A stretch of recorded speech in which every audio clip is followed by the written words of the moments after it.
Nation news network, बात पते की। बिहार के कटिहार जिले के बारसोई अनुमंडल मुख्यालय के बलरामपुर से तेतला दालखोला सीमा तक 64 किलोमीटर लंबी सड़क निर्माण का काम जल्द ही शुरू हो जाएगा। कटिहार के जदयू सांसद दुलाल चंद्र गोस्वामी ने संसद सत्र के दौरान अपने प्रश्नकाल में यह बात कही। सांसद ने कहा कि कटिहार जिले का न्याय के साथ विकास होगा। हमें धन और पद की कोई लालच नहीं है। हमने जनता की निस्वार्थ भावना से सेवा की है और आगे भी करते रहेंगे। धन्यवाद सभापति महोदय।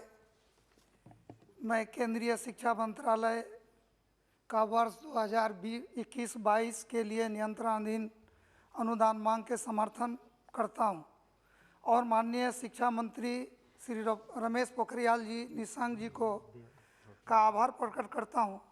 महोदय, शिक्षा के क्षेत्र में 21वीं सदी की वैश्विक आवश्यकता और चुनौती को ध्यान में रखते हुए सरकार ने राष्ट्रीय शिक्षा नीति में पहली बार छात्रों को अपनी रुचि के हिसाब से विषय पढ़ने की आज़ादी दी गई है और छात्र किसी भी कोर्स के बीच में भी विषय या स्ट्रीम बदलने का विकल्प भी युवा छात्रों को दिया गया है।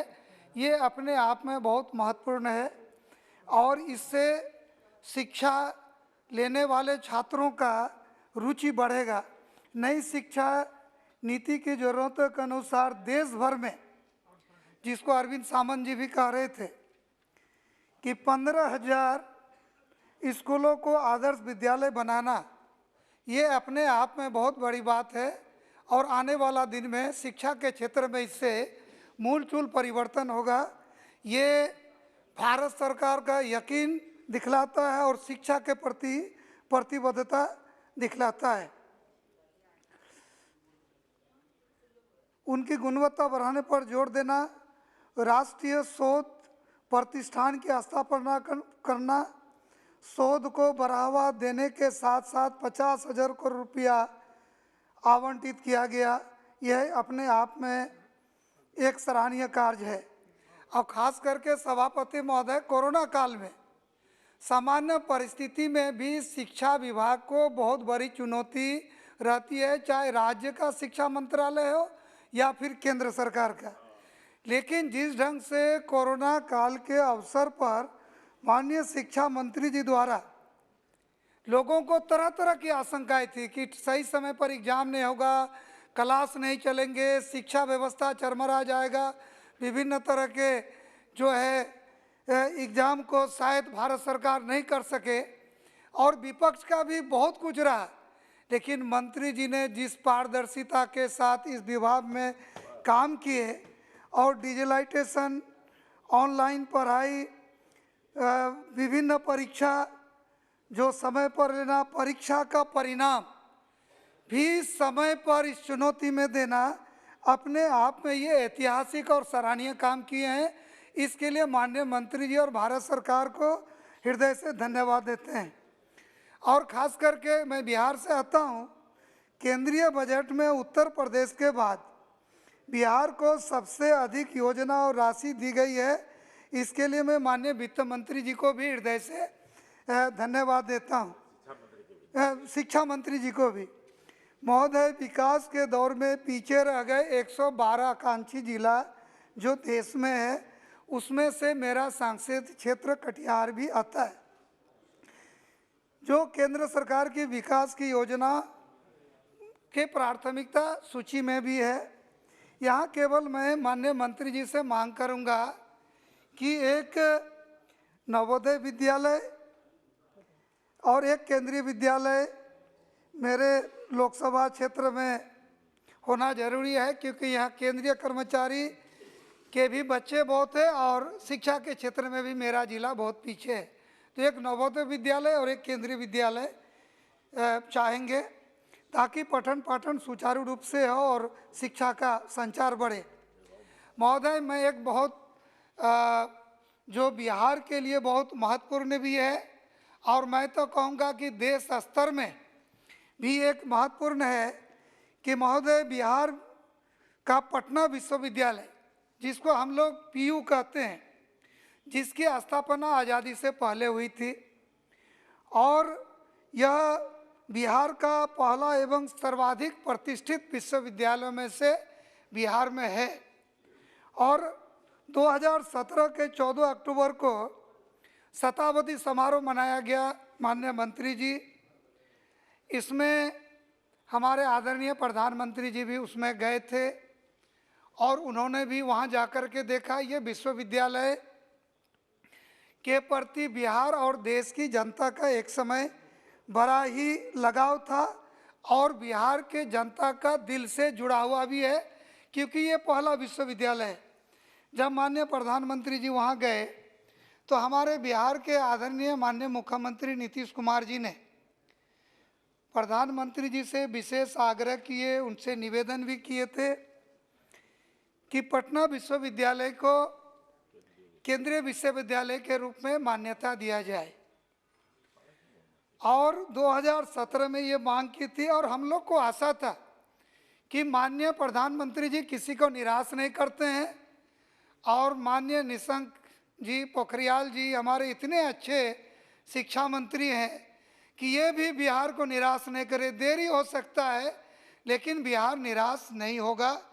और आज उसी बात को दोहराते हुए मैं माननीय प्रधानमंत्री जी जो यहाँ पर नहीं है और माननीय शिक्षा मंत्री जी से आपके माध्यम से मांग करता हूँ कि प्राथमिकता सूची में रखते हुए पटना यूनिवर्सिटी को केंद्रीय यूनिवर्सिटी का दर्जा दीजिए, ताकि बिहार में शिक्षा का संचार आगे बढ़े और बिहार के बच्चे भी राष्ट्रीय पैमाने पर एजुकेशन ले।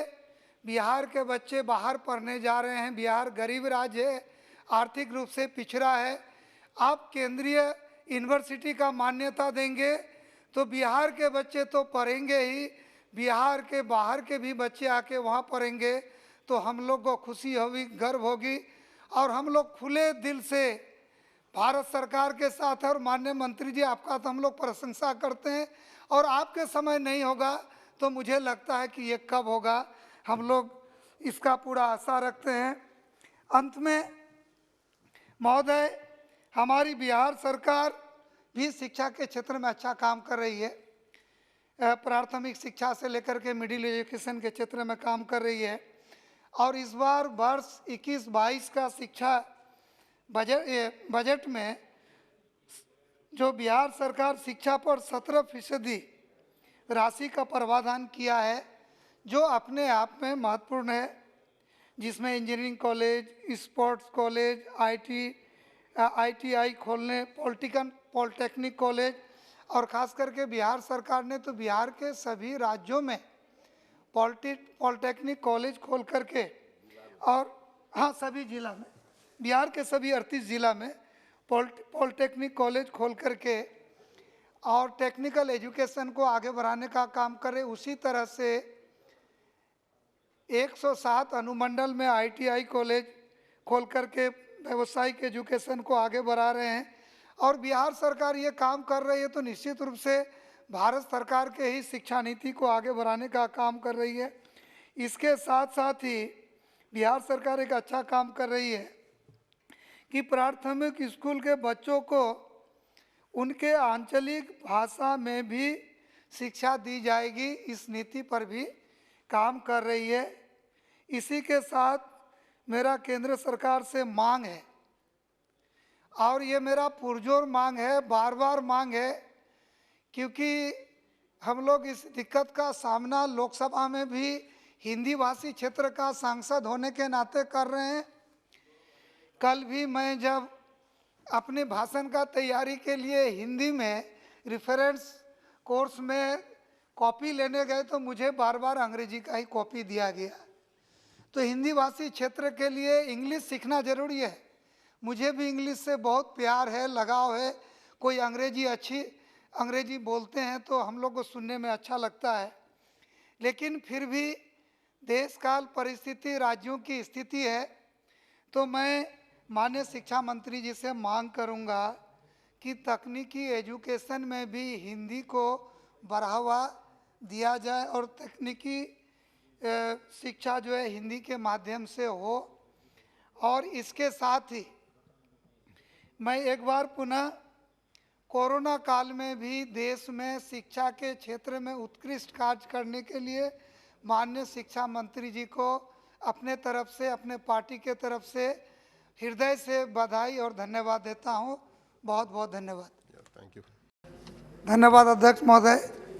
कटिहार रेल डिवीजन से कटिहार कुमेदपुर, कटिहार से मुकड़िया और कटिहार से जोगबनी रेल लाइन का दोहरीकरण किया जाए।